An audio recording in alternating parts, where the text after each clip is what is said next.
I know that's kind of dark, but I was just really curious about something because it's been driving me completely insane once I realized it.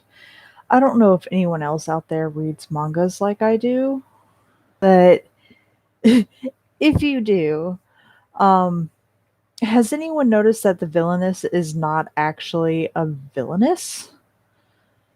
Or that the bad guy's not actually the bad guy? The bad guys are the ones that they paint as heroes and heroines and you know, I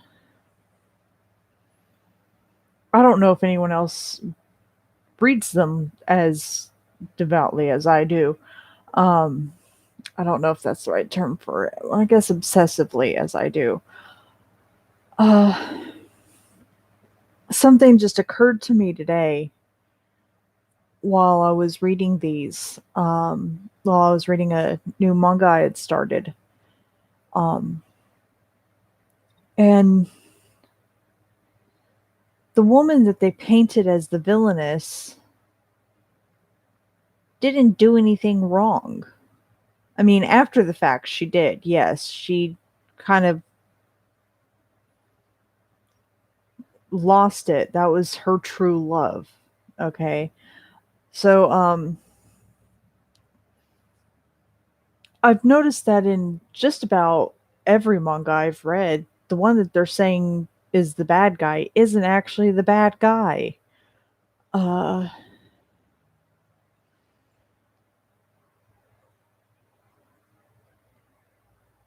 the witch raises a tyrant. The ice witch or the guardian of the tyrant is an ice witch. Um, Something along those lines. That one, when I read it, it didn't make any sense to me at all why they kept calling him a tyrant or why they called her a terrible person, witch, whatever. And then it hit me today that it's always the ones that they paint as the good guys that is ultimately giving the first blow. And then when the so called bad guy retaliates, they get killed for it. Uh, One of the examples I want to go with is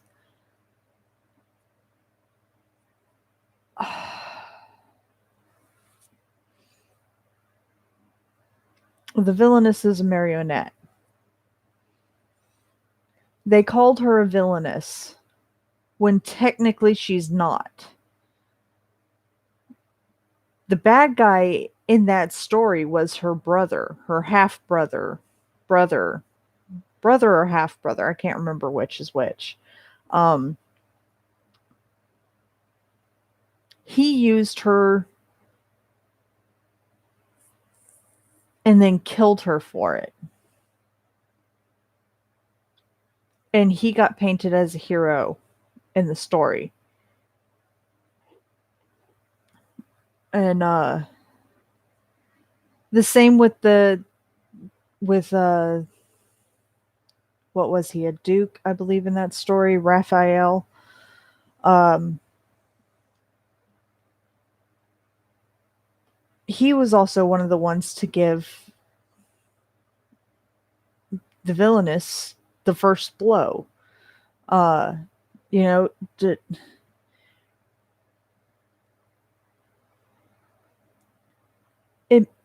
it makes no sense to me how the bad guys always get away and get the happy ending while the good guys get killed. Now, one of the reasons this popped up to me is because the story I'm reading, which is called "Born as the Daughter of the Wicked Woman," um, her mother married her dad, and shortly after, he meets another woman and has an affair behind his wife's back.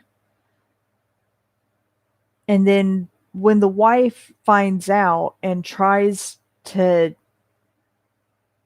salvage what's left of her marriage, he paints her as the bad guy and says that she did this, this, and this to her and locks her up in a spire.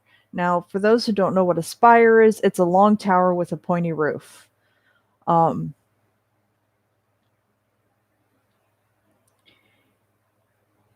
and locks her in there. And then when she has a child, he rejects the child fully, even though she looks like him.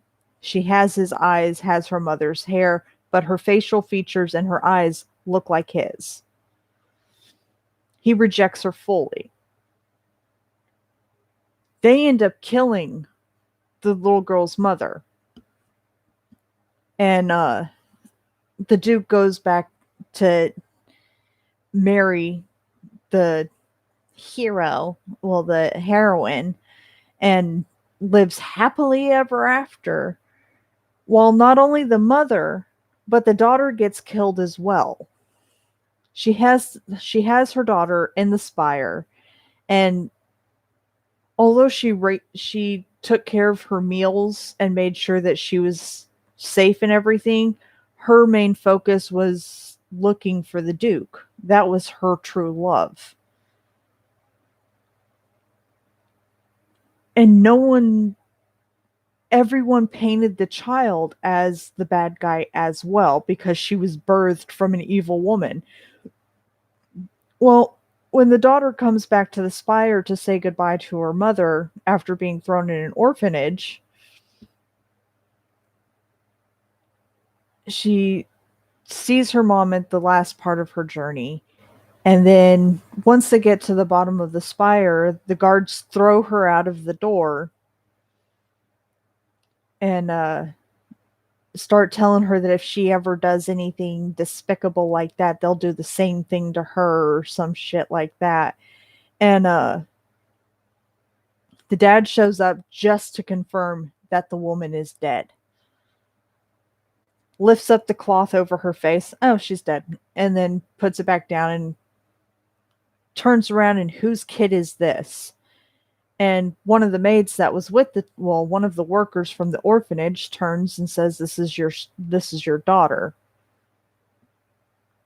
And he was like, that's no child of mine. Who knows what wicked thing she did to have that child and blah, blah, blah. Like, dude, no one was ever in that spire. There was no one guarding it.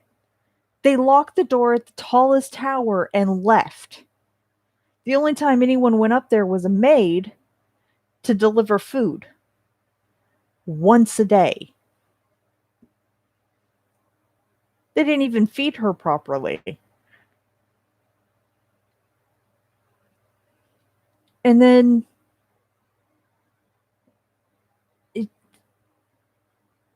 they're painting her as the bad guy.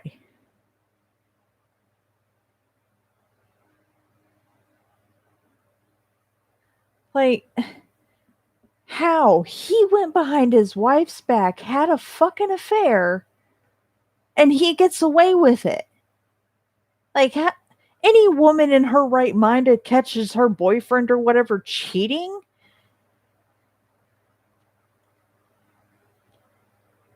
sure as damn well she's gonna get fucking revenge. It's only fair. Like, I don't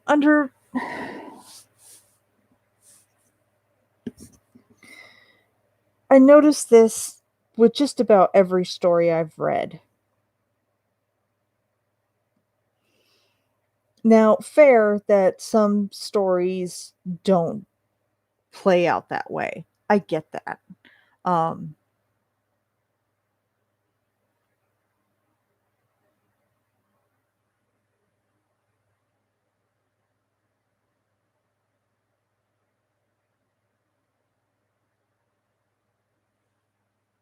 like I completely get that.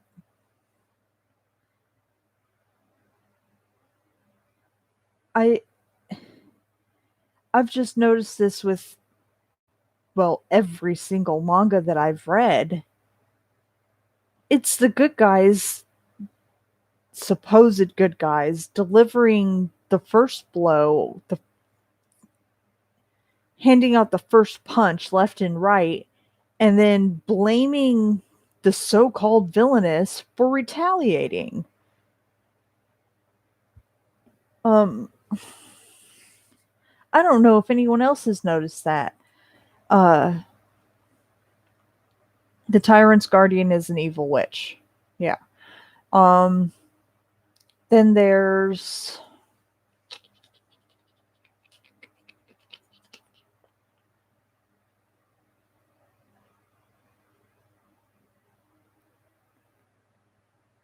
I'll become the Tyrant's tutor. That one's also the same. A lot of these I haven't read yet.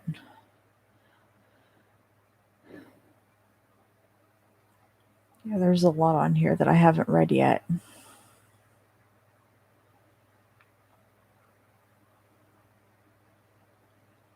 But even ones where the good guy does eventually come out on top, it's still the bad guys.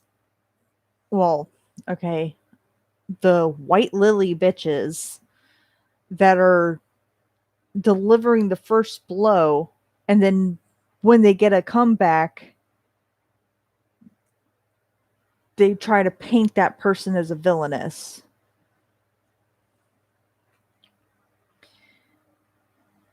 There was a lot of stories like that where the stepdaughter or whatever comes in and pretends to be all nice to the person that they're going to destroy. And then when they fire the first blow, poison them, beat them, or whatever, and then suddenly there's a comeback, that person decides that they're going to get revenge, that they're sick and tired of dealing with it. They get painted as the bad guy, get painted as a villainess or an ungrateful child or whatever it may be. When it was the so-called good guys delivering the blow, the first blow. Like, is any of that fair? I don't think it's fair. I don't know why it took me so long to realize this. Like,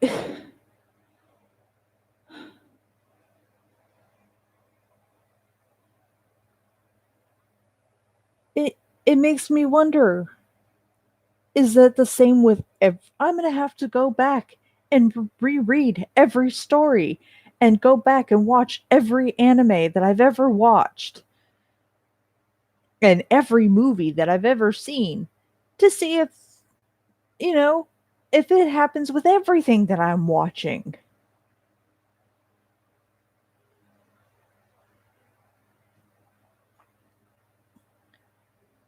It's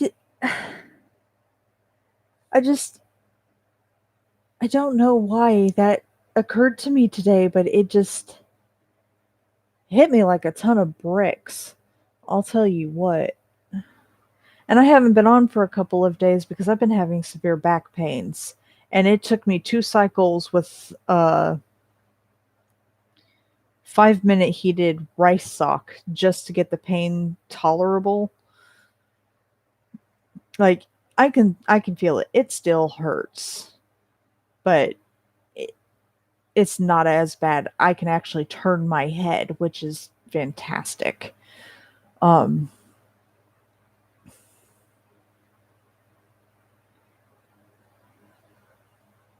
it I don't know. I don't even know. I don't There are times when I even miss my ex-boyfriends. Well, just one of them specifically. Um the first one I miss all the time. My first boyfriend, my that relationship lasted an entire year. My second, 3 years. My third, 5 years. Um haven't dated since. Well, my second boyfriend would occasionally rub my back, massage my back to help me sleep. I actually miss that. Just that one thing. That's the one thing I miss.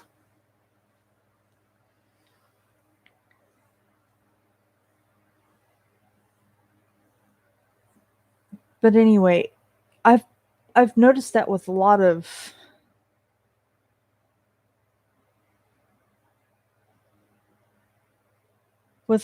these stories, just every single one that I'm reading,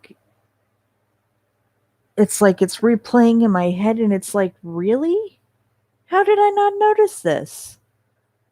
Like, how did this not occur to me that this shit was happening right in front of my face as I'm reading it? How did this not occur to me until now? I've been reading mangas and watching anime, God, since I was like 12?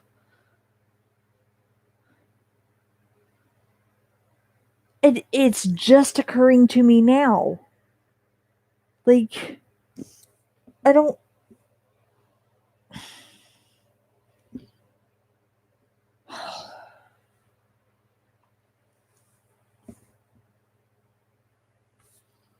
My mother was telling me the other day that I should start writing stories, write a book about my dreams.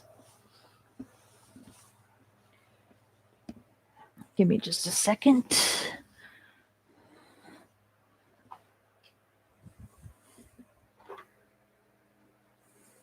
Turn my damn light on.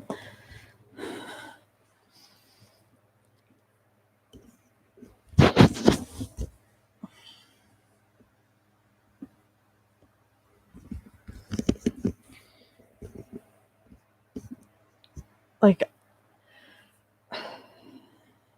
yeah, I was telling her about how my brain works while we were at King's Super Buffet.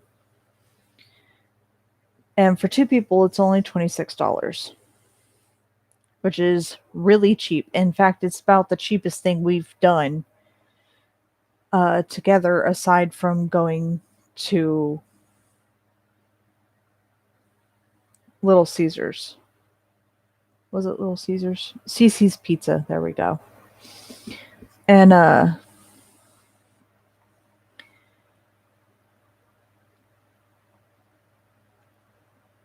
said something backwards. And she was like, wait, what? And I was like, hold on. And I had to recorrect myself because it wasn't what I meant to say. It came out backwards. And I was like, my dyslexic brain's at it again. And she was like, how does that work? And I was like, that's kind of tough to explain because it's different for everyone who's dyslexic. My brain, when I'm dealing with my dyslexia, is my brain kind of takes a stupid approach to everything.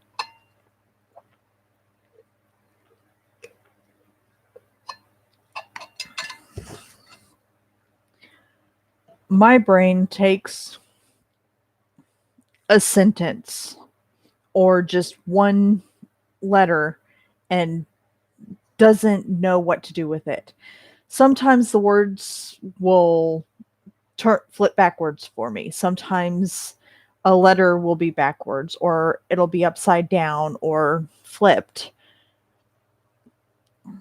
Like, my brain does all of this. It flips it upside down, it turns it around, just flips it over. It's like it has no idea what to do with it. And although I can decipher it pretty well because I've gotten used to it, my brain's quite stupid. So even if I know what the word is,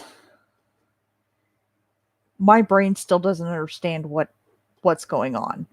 Now, it's not just with reading for me. So I was telling her what this is like. She was like, "Well, have you tried speed reading?" And I was like, "Yes."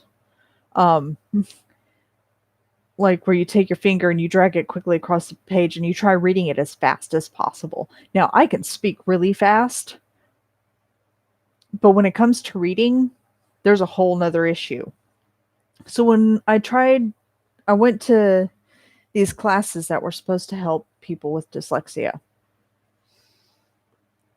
Well, I have a whole other health issue on top of the dyslexia. So this is what happens. I got through the first 2 classes just fine. And she almost didn't believe that I had dyslexia. Went back in a second time. Well, went back in the third time. I think we did 2 classes a week. And it helps a ton of people to speed read. It does not with me. So this is what my brain process was doing. While I was speed reading, one word was flipped backwards. And so I started the sentence over again. You know, they tell you if you get stuck in a word, you have to start over. And so this is what I was reading as fast as possible. One word was flipped, so I started over again. And then because my brain was just like, we don't know this word. Magician. It was that word. My brain was like, I don't know what this is. This is a mysterious word. I kept getting stuck on it. And I had to keep starting the sentence over. And my brain was just like, we don't know this word. Why are you trying to read it again? And the teacher was like, what's wrong with you? And I was like, I don't know this word. I don't understand what is this word? And she was like, what are you seeing? And I was like, there's a W, there's a I, there's a 9. Where did the 9 come from? And I was shaking so bad, and she could hear my voice shaking and actually seeing me tense up and starting to cry and freak out because I could not figure out this word. The word's magician. Okay, I still have a problem with reading that word.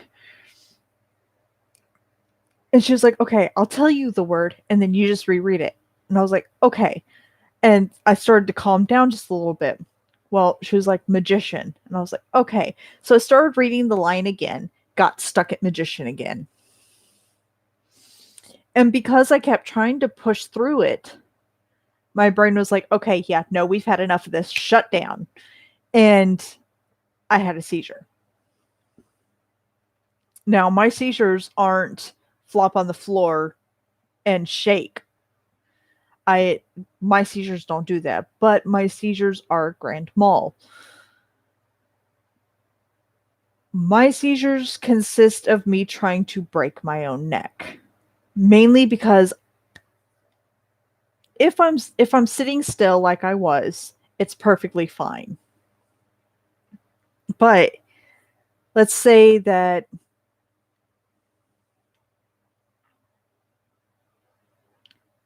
you're staring at your teacher at the front of the classroom, and all of a sudden you see something that's not supposed to be there with your teacher.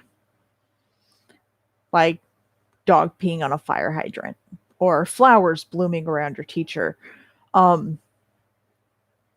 My seizures go like that and I completely zone out. I can hear everything around me, but my brain doesn't process what's going on because even though I can hear everyone around me, it's just literally flowing in one ear and out the other. And when my teacher started to move, my head started to move with the teacher. My teacher cycles around the room when she read. And my head started going like this because I kept trying to follow her. And now it doesn't always happen like that. More than half the time I could just stare at the wall and something will appear and I'm just staring at it. Just staring. Because something with that wall is out of place. Now, it's mainly just hallucinating. That's mainly all my seizures are.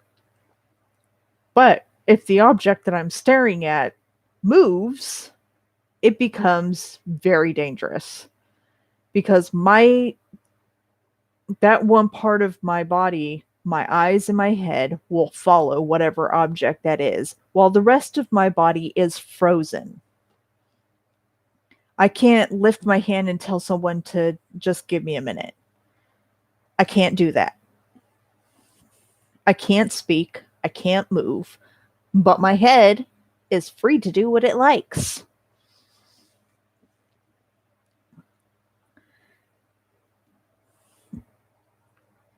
So I was describing this to my mom and telling her what my dyslexia was like and how my brain deals with the stress of trying to speed read. Because if my body doesn't deal with stress very well, which means my brain doesn't deal with stress very well. When that happens, my blood pressure usually rises. I usually go into a panic attack or an anxiety attack. Both are practically the same to me because my body reacts the exact same. I will, when I get so stressed and I can't get a breather from whatever it is, whether it be from my boyfriend picking a fight or someone picking a fight or just not having enough information to deal with one thing, my brain's like, we've had enough, lights out. And I will literally pass out on the floor. Done. I got so stressed one time uh, during my 5-year relationship. I got so stressed. And I turned around and I started walking away from the fight. And he's one of those types of people that just needs to know that whatever's happening isn't his fault or wants to figure out a solution to it right away. I can't do that. When I get pissed, I need to walk away and I need time. Because not only do I have to calm myself down because I just had a confrontation, I also have to deal with the anxiety that's built up from actually dealing with the confrontation. So I was getting so stressed because he kept pushing. He wanted to know what was wrong, wanted to know now. And I was getting so stressed that my whole body was just like, we can't do this. And I fell to the floor. I woke up in the hospital and all I heard was, oh my God, she's alive.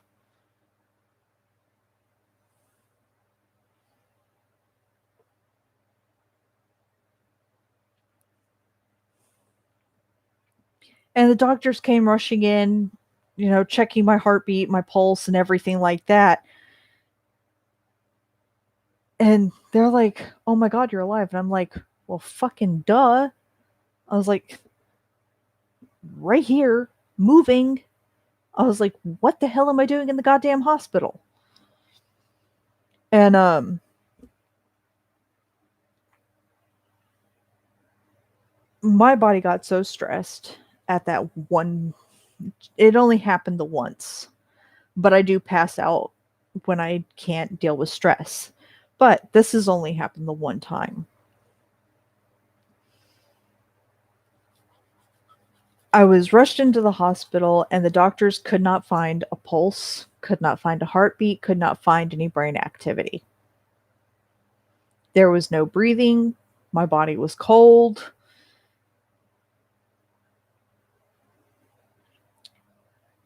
They were about to sign me off as dead.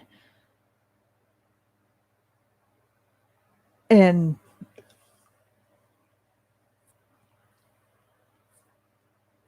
so I woke up and the doctors asked me what the hell was going on before whatever happened to me. I was like, you mean before I passed out? And he was like, yeah, sure, we'll go with that. And I was like, I got off of work, had a long day. I was tired.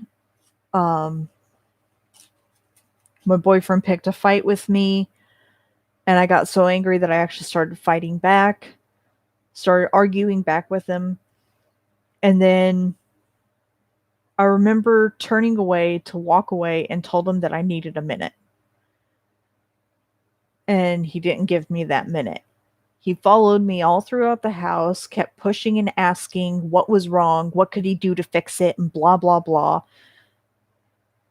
And I told the doctor, I remember not being able to calm my heart down. It was beating so fast, I couldn't breathe. I was like, my brain was just like, we're done. And everything shut down. I was like, the last thing I remember is hitting the floor. And the doctor was like, okay, well, you were rushed into the hospital and we couldn't find a heartbeat, no pulse, you weren't breathing, and your body was getting colder and colder. I was like, so you're telling me that I got so stressed that I died? I was like, is this what you're telling me right now? And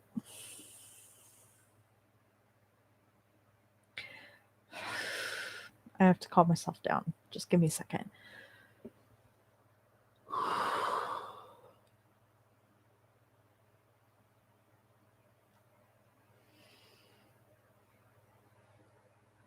So I was like, wait, you're telling me I got so stressed that you guys actually thought I was dead? And the doctor looked at me with a straight face and said, yes, ma'am.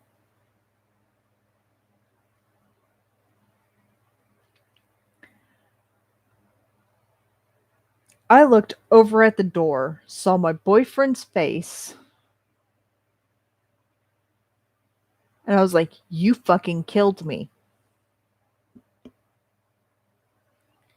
And he just burst into tears out in the hallway. And I went back to talking to the doctor. I was like, I'm not dead. I'm perfectly fine. I was like, I just got so stressed that my brain was like, we can't handle this. He was like, has anything like this happened before? And I was like, me passing out? Oh, yeah. And I was like, usually when I'm reading, because I'm dyslexic, that my brain jumbles up words. It like takes one specific letter or word and just, what do we do with this? What is this? Is literally what my brain will do. And anyway, my mom was like, you should have that as a prologue to a book you write. And I was like, a book about what? And she was like, that dream that you told me that you had last night. I was like, oh, that horrible, terrible freaking nightmare that I had. And she was like, yeah, you could write books from your nightmares, from your dreams. I was like, I highly doubt anyone would be interested in that.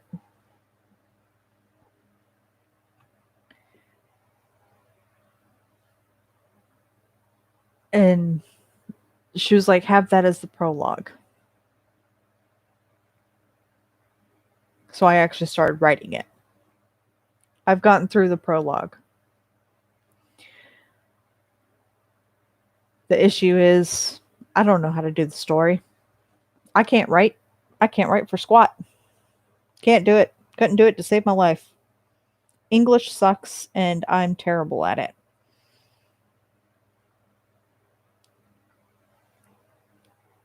It's almost to the point where I would have to find a ghostwriter and tell them my story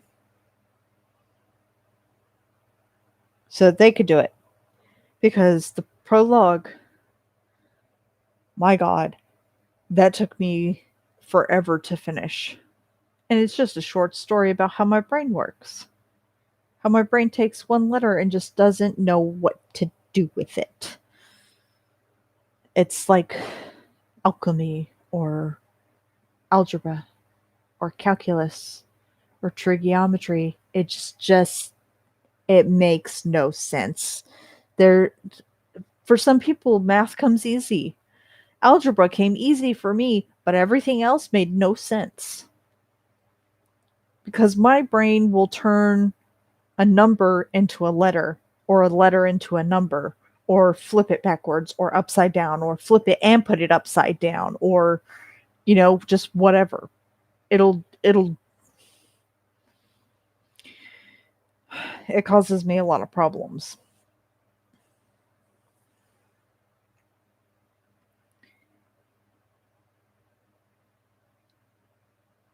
And so I was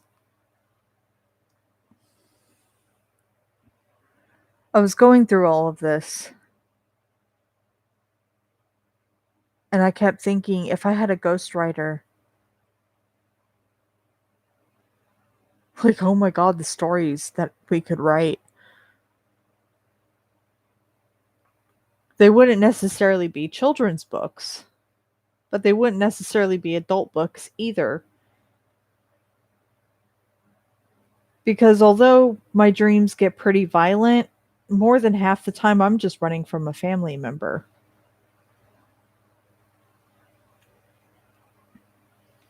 And in my brain, when I can't deal with someone that pops up in my dreams or whatever, I lock them in a dungeon. And my brain takes that dungeon and stores it elsewhere. Now, in my dreams, I can control what I'm doing most of the time. So occasionally I'll go and visit that dungeon, and the people that are in there, I occasionally give second chances to. Let them back out into the dream world. Um, I don't know if anyone else's brain does that or if it's just mine. But I have several people in there that I have locked up that I will not let out. Well, one of my dreams got really dangerous. I was running from someone. It was chasing me, my mother, and my sister. Now I know who the person was. Not going to say who it was, but we're just going to call her an evil witch. We're running through the mansion from The Haunting.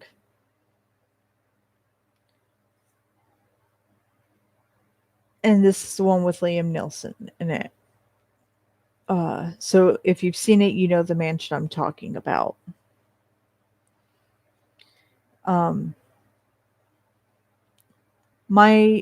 I found that mansion extremely beautiful.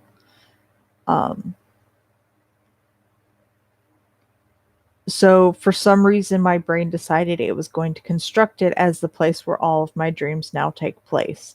Now that's not always the case. Sometimes it's a mountain road, not too far, but you can still see the mansion from that road or whatever. But that mansion's the basis of my dreams. It has a dungeon where I keep the most dangerous people. Now, the evil witch doesn't know where the dungeon is because there's a secret entrance to it. So I took my mother and my sister to that dungeon to get help. Well, I went down there. My mother and sister did not. My sister pulled in friends from her dreams, and my mother did the same with hers. People they knew that they trusted to help them take down the evil witch. I went to the dungeon.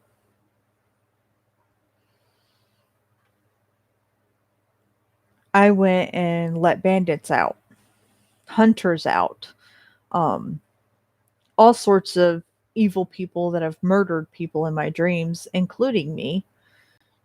And yes, I die in every single one of my dreams, except for this one. Well, there's two that I haven't died in, which the first one was extremely terrifying. So I get down to the dungeon and I'm like, I'll pay you whatever the price. I was like, I'll pay you double whatever you were paid to kill me with if you can help me take care of the evil witch. They agreed, I'll let them out, and they went to go and help. There are 3 people in there that I will not let out. One is a wizard who the only thing that he lives for is to torture me. I don't know who he is. I've never gotten a look at his face. All I know is that he's tall and he wields a lot of freaking magic. The second one is a beast man.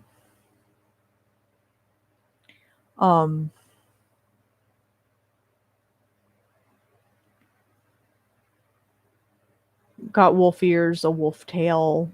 He can shift between a wolf and a person, not a shapeshifter, but a beast man. And the other one, I'm not going to mention. So anyway, I went down there, was letting all these people out, and of course the Beastmen and the third one were all like, "Well, we want to help too," and blah blah blah. And I was like, "You can't be trusted." Oh, and the wizard was like, I'll help for a price." And I was like, "I don't like your price. It's not happening." Now the thing about the wizard is I have him locked up in a very special place, which is just below the dungeon. But because his magic is so strong, I can't seal all of it. So he does this weird thing where it looks like he's in another cell above where he actually is. And he can communicate and see what's going on that way. He can do that anywhere in the mansion and just kind of do this like holographic thing or hologram type thing throughout the entire mansion. I can't seal all of his powers. And I got very lucky to lock him up in the first place.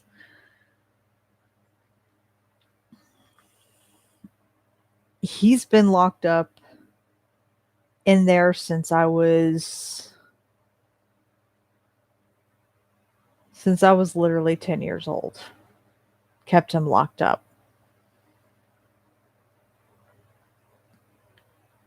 He's the first one to ever be thrown into the dungeon, and he's the only one that I can't fully contain. And I'm terrified of what will happen if he gets out. Now I know that there's supposedly supposed to be meanings behind your dreams that you need to deal with. I don't want to deal with that. I don't know what that represents, and I'm terrified to find out. I've tried deciphering it. I've tried asking him questions as to why his life's purpose is to torture me, but I never get any answers. The Beast Man was locked up for murdering my kid.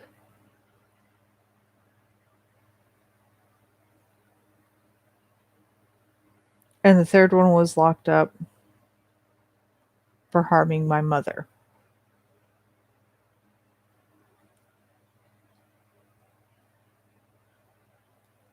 Now I'm pretty sure I know who they represent. I'm sure I do. But I'm not going to deal with them right now. They're staying locked up and they're going to stay locked up until I can figure out how I'm going to tackle that problem. I don't know if all dreams have a purpose, and trying to decipher what has happened in that day, because my dreams don't seem to do that. More than half the time, I can dream a lot, or I can dream not at all. But every single dream I die. Again, there was only 2 dreams that I didn't die in, and both terrified me.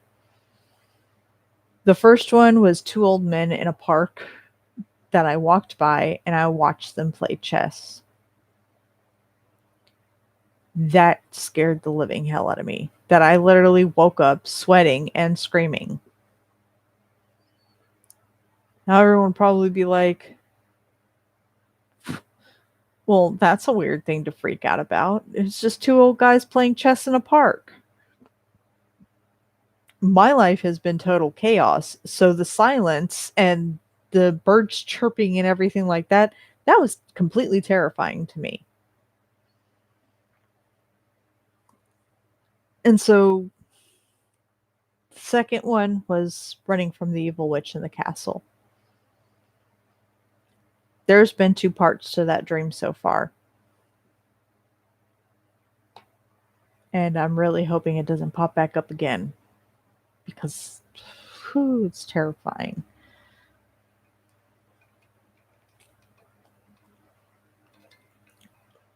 I tend to create a world when I'm falling asleep, when I'm trying to bore myself to sleep, or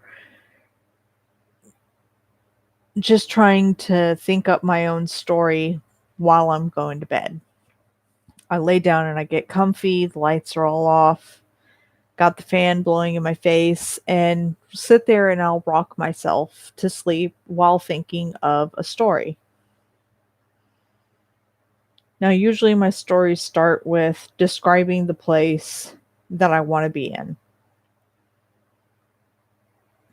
then the people, and then start moving the story along.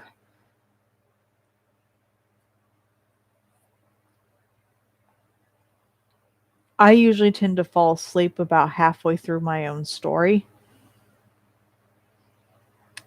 Sometimes my brain will continue that story. It's very rare when it does it. But the Hill House is always within view. Always. All these little worlds that I create, that sometimes my brain is like, okay, well, we can deal with this. We'll put that somewhere in view of Hill House.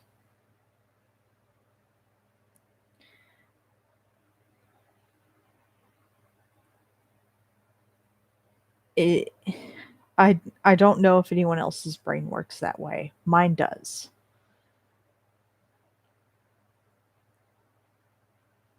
It's just it's weird. But Hill House isn't the only thing there. If you haven't heard of the Winchester Mansion, you might want to go and check it out. It is practically a labyrinth. Um, my my brain kind of has Hill House and this long corridor behind Hill House that leads to this labyrinth of a mansion. Now, it's not an exact replica of the Winchester Mansion, it's just based off of the Winchester Mansion. And I've only ever been in there once in my dreams. I avoid it at all costs more than I do Hill House, because it's terrifying in there. The first time I entered there was when I was 10 years old. and I found the wizard, which is why he's locked up. There are a million other things in that house, and he said there are things in there more terrifying than him, which I don't understand how he came up with that conclusion considering he was rolling over all of them. So apparently he was the most terrifying thing in that house. But I don't ever want to go in there again.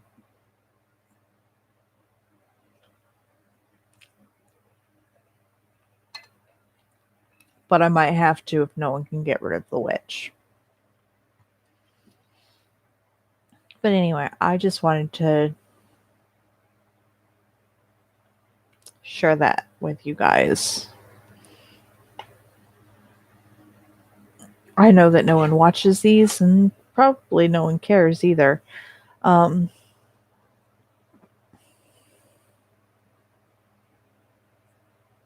I'm really curious as to if anyone else out there has dyslexia. If you've ever had anything like, how does your brain deal with not being able to read one word?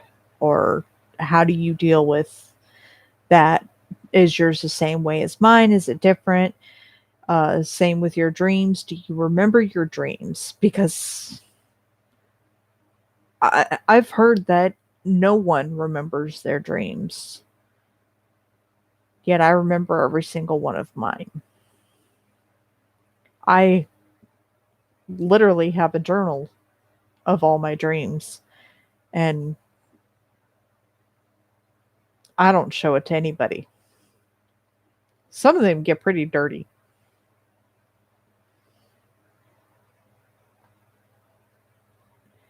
Most of them are just terrifying. So if you remember your dreams, what are your dreams about? Do you die in your dreams? Because I die in all of mine. Like, I mean, I literally die in my dreams. I get plunged off of a cliff and I hit the ground, and my ghost follows the rest of the story. Usually whoever survives my death, my ghost follows them and the story continues on without me. I've been shot, I've been stabbed, all this other stuff. I remember every single one of my deaths. I've experienced excruciating pain from my deaths in my dream. Will even wake up completely sore because of something in my dream.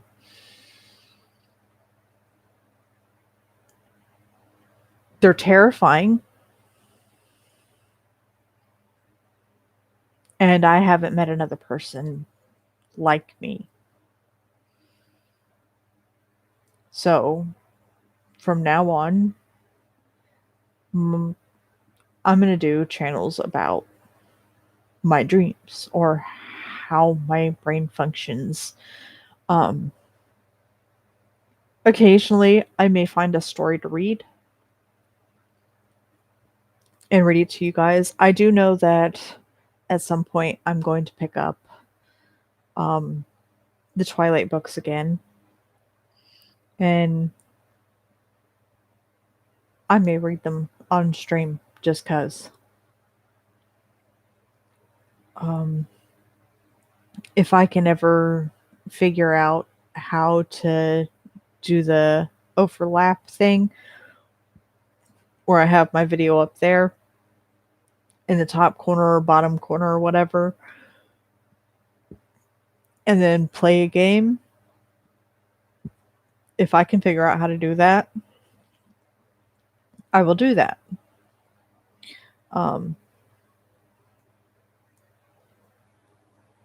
Or I may just face y'all at my TV and make you watch me play Diablo just because.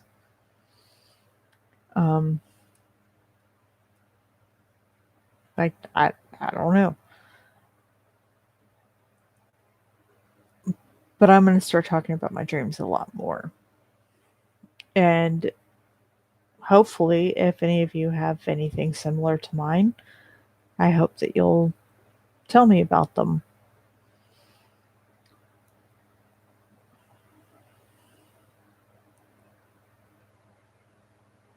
Well, I am going to go ahead and get off of here. So I hope you guys have a beautiful morning, evening, afternoon, whatever time of the day it is for you. And I will see you again soon.